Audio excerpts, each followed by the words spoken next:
Makin deket hari pencoblosan, kerasa nggak sih makin panas juga atmosfer politiknya.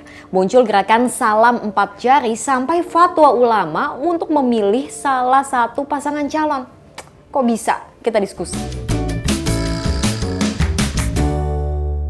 2 minggu jelang pemilu serentak, artinya tersisa tinggal 10 hari lagi untuk masa kampanye. Tentunya ini menjadi masa-masa kritis khususnya bagi swing voters yang saat ini belum menentukan pilihan. Tapi kampanye ini gak hanya capres dan cawapresnya aja yang bergerilya. Ada juga gerakan-gerakan yang diinisiasi oleh rakyat, pendukung, sampai tokoh-tokoh agama. Viral salam 4 jari yang pertama kali trending di Twitter. Apa sih maknanya?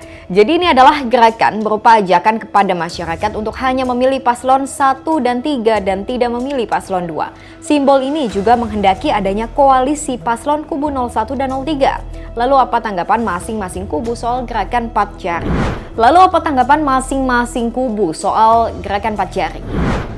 Ya, sebenarnya ini kan pesan bahwa kita mau perubahan. Dan apa yang sekarang terjadi itu 02 kelihatannya diasosiasikan dengan keberlanjutan. Sementara publik menginginkan perubahan. Jadi itu secara implisit, kalau kami menginterpretasikan secara implisit menginginkan ada perubahan. Nah, kami tegas mengatakan bahwa ini adalah gerakan perubahan. Jadi mudah-mudahan makin banyak yang ikut dalam rombongan perubahan. Mungkin bergeraknya pelan-pelan tuh.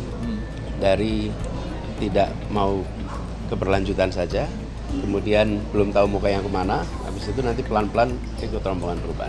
Saat muncul gerakan 4 jari ini Mas, di media sosial Mas, gerakan 4 jari ini Mas, ada gerakan katanya 1+3 gitu, koalisi 1+3. Tanggapan Mas? 1+3 itu 4. 4 jari. Warga tambah bingung nanti ya. Jadi bingung 4 jari. Jadi dua aja ya Pak ya berarti ya? Ya itu saya kembalikan lagi ke warga. Ya kalau ada gabungan antara 1 dan 3 ya monggo. Kan warga juga bisa lihat kemarin debat juga saya 2 lawan 1. Oh gitu. Viral di sosmed munculnya di 4 jari. Itu kalau tambah 2 jadi 6 jari ya? Belum lah, kita tunggu dulu. Kan pemilunya masih 14 Februari, gitu kan? 14 Februari kita tunggu, baru setelah itu kita akan bicara. Kita nggak tergesa-gesa. Bahwa ada semangat-semangat dari masyarakat, itulah demokrasi, itulah ekspresi. Maka saya orang yang yakin, siapapun kekuatan di sini tidak akan bisa menghambat apa yang dimau oleh rakyat. Pertanyaannya, kenapa bisa sampai timbul gerakan semacam ini? Ini analisa pengamat. Kita lihat kan bahwa suaranya 01 dan 03 ini ketinggalan jauh dibandingkan dengan 02 gitu.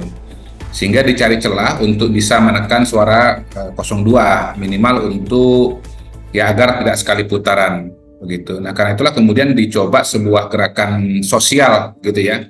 Kenapa saya kasih tanda kutip gerakan sosial? Karena kita bisa menduga bahwa yang terlibat dalam gerakan 04 ya atau simbol 4 jari itu adalah orang-orang yang memang menjadi bagian dari 01 dan 03. Perlawanan kepada kelihatannya kepada Pak Jokowi itu dilakukan narasi-narasinya dari lawan politik Jokowi gitu. Karena Pak Jokowi dianggap memihak kepada paslon tertentu. Makanya kalau kita lihat misalkan ada 01, 02, 03, maka ya di 4 jari itu ya salam 4 jari itu yang dianggap bentuk perlawanan kepada pemerintahan Pak Jokowi. Saya melihatnya seperti itu. Ada lagi gerakan yang muncul dari tokoh ulama se-Jawa Barat. Sebanyak 265 ulama dan tokoh masyarakat menyatakan dukungannya bagi pasangan Anies Muhaimin. Para ulama juga mengeluarkan fatwa meminta umat Islam memilih pemimpin yang telah teruji kapasitasnya dan bukan pemimpin yang curang. Para ulama di Jawa Barat ini melihat bahwa umat ini tidak boleh dibiarkan dalam kebingungan, Pak. Urusan pemilih-memilih ini akan menentukan selamat dan tidaknya negeri ini, bangsa ini, dan 280 juta rakyat di negeri ini. Maka umat Islam yang merupakan mayoritas, mereka harus dibimbing, Pak. Harus diberikan arahan. dan kami memutuskan untuk menyatakan wajib memilih Amin dengan pertanggungjawaban dunia sampai akhirat nanti. Nerima ini sebagai sebuah kepercayaan itu, amanah dari masyarakat di Jawa Barat untuk mengusahakan perubahan, untuk menghadirkan rasa keadilan, kemakmuran bagi semua. Jadi ini sebuah amanah, kami merasa bersyukur bahwa harapan yang dititipkan oleh jutaan orang di Indonesia yang kami temui selama 1 tahun lebih, hari ini harapan itu dipanggul lebih banyak lagi dengan dukungan para alim ulama dari Jawa Barat. Lantas benarkah gerakan ini murni merupakan gerakan sosial atau sebaliknya hanya merupakan taktik untuk menjatuhkan satu paslon tertentu dan mengunggulkan yang lain? Yang dipakai adalah isu-isu yang sebetulnya isu-isu yang sudah lama, isu-isu etika, isu-isu ketidakadilan, dan justru karena ini sebetulnya adalah isu lama dan tidak begitu efektif, maka saya meragukan efektivitas salam 4 jari ini gitu. Karena apa? Karena isu ini bukan isu yang total baru gitu loh. Ini barang lama yang didaur ulang, di recycle gitu. Dan saya tidak melihat ada momentum baru yang akan membuat isu yang diangkat kembali ini, dipanggang lagi ini akan bisa matang atau bisa membuat perubahan yang signifikan.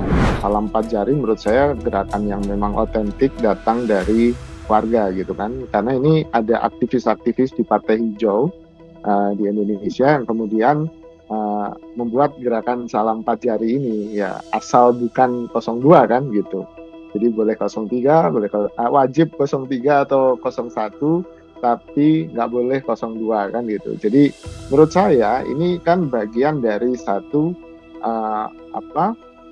semakin terang-terangannya kampanye oleh menteri, oleh pejabat negara gitu, termasuk mungkin presiden yang sibuk kesana kesini sekarang membagikan bansos gitu kan, dan itu disinyalir dukungannya ke 02. Jadi ketidakpuasan, kekecewaan masyarakat atau warga ini kemudian akhirnya dimuarakan pada bentuk gerakan 4 jari ini, asal bukan itu.